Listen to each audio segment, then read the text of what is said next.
When I was growing up, every day at the end of school, my dad would come and he would pick all of us up and take us home, and he would drop us off so that he could go back to work and finish the day off. And so my siblings and I were left at home, and we spent that time very dutifully doing our homework and then doing the chore that was assigned to us, whether it was filling the dishwasher or emptying the dishwasher or getting dinner ready or whatever it might be, right? We were very, very dutiful about those things. Sometimes. Most of the time, we were not.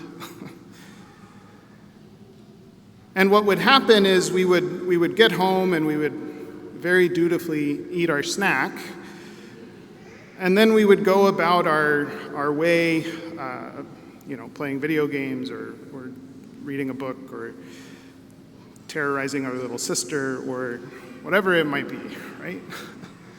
And inevitably what would happen is about 5:15 or so, mom or dad's car would pull into the driveway, and there would be this frantic race to try and get whatever chore needed to be done.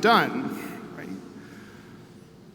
I think, looking back on it, one of the great acts of mercy that my parents did was that every day when they got home, they got a phone call and stayed in the garage for an extra 5 minutes.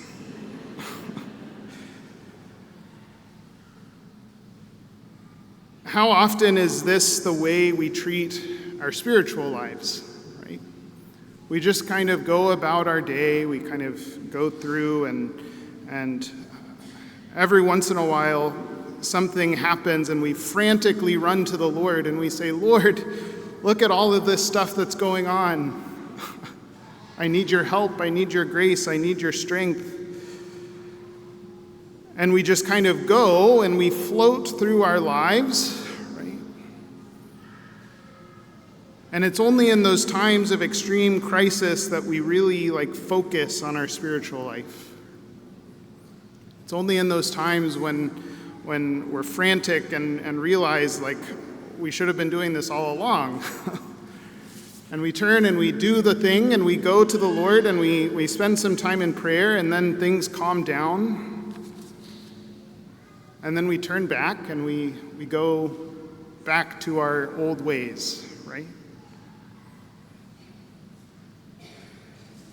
The Lord in our gospel today invites us and challenges us to be vigilant.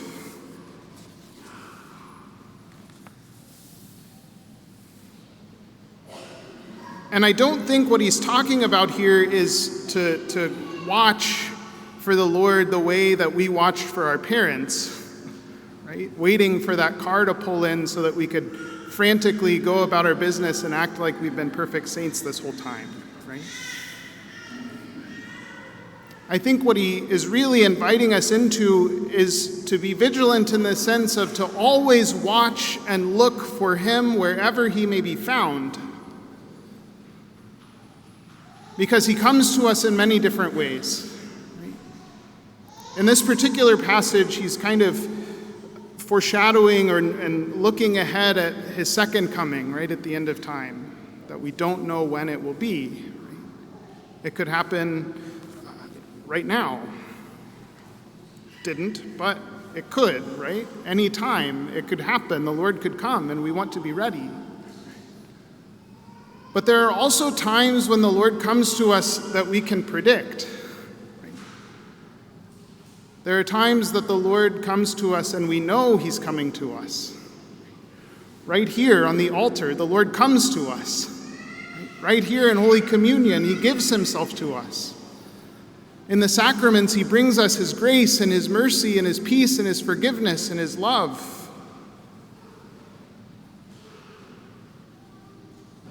But he's also ready to come to us at every moment of our life.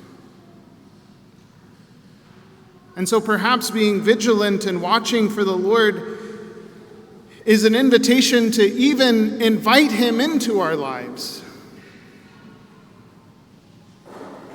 In everything we do, the Lord desires to be with us. In every experience we have, the Lord desires to experience that with us. There's a very powerful prayer that we can pray at any moment of our life. And it's just 3 simple words. Come, Lord Jesus. Come, Lord Jesus. In many ways, that's a summary of our entire desire as Christians, is that Jesus would come and be with us and draw us into his grace and draw us into his life and draw us into his mercy. And we can pray that prayer at any time. When we wake up in the morning, what if those were the first 3 words out of our mouths? Come, Lord Jesus. Before you make your cup of coffee, before you brush your teeth, before you do whatever it is that you do when you wake up. Come, Lord Jesus. When you get in your car to go to work or to school, come, Lord Jesus. When you arrive at school or at work, come, Lord Jesus. When you walk into a classroom and you're getting ready for a test that you probably should have studied a little bit more for, come, Lord Jesus. When you walk into your office and you're dreading that meeting that's coming up with your boss or a board meeting or whatever it might be that's causing you stress, come, Lord Jesus. When you're rejoicing because you passed that test that you probably should have studied a little bit more for, or that meeting with your boss went really well, come, Lord Jesus. Be with me in my rejoicing. Bring your peace, bring your love.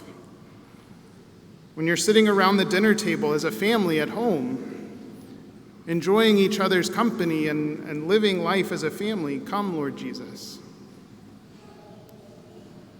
When home is complete chaos and kids are fighting and food is flying through the air, come, Lord Jesus. Bring your peace. When you're standing at the bedside of a loved one who's dying, come, Lord Jesus. Bring your peace. Bring your consolation. Bring your love. When you go to bed at night and your head hits the pillow, exhausted from all the day's activities, come, Lord Jesus. Be with me this night. Give me the rest I need. Help me tomorrow to conform my life more and more to your will.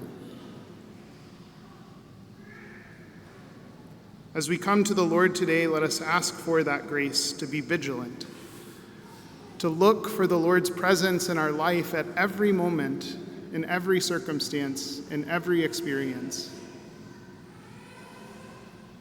And let's ask for the grace to invite him to be a part of our life at every moment, in every circumstance, in every experience, so that he can bring his love and his peace and his joy and his grace and help us to be the saints that he created us to be.